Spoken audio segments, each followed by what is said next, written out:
If your Rheem Tankless water heater won't turn on, start with the most likely issue: power supply. Head to your electrical panel and check the circuit breaker. If it's tripped or sitting halfway between on and off, reset it fully. Next, inspect any fuses. A blown fuse may look dark, cracked, or have a broken filament inside. If you have a multimeter, confirm the unit is receiving the correct voltage, typically 120 volts at 60 Hz for most residential models. Low or unstable voltage can prevent startup. Also check for loose, burned, or corroded wiring connections and test the wall outlet with another appliance to rule out outlet failure.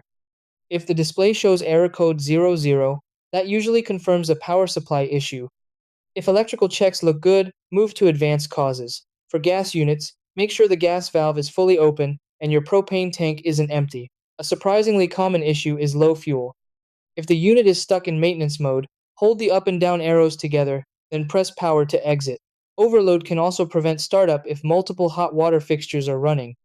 Turn everything off and try again.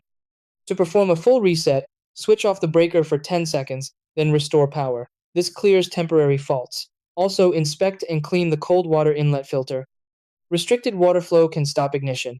If the heater still won't power on, the PCB control board may be faulty and require professional service.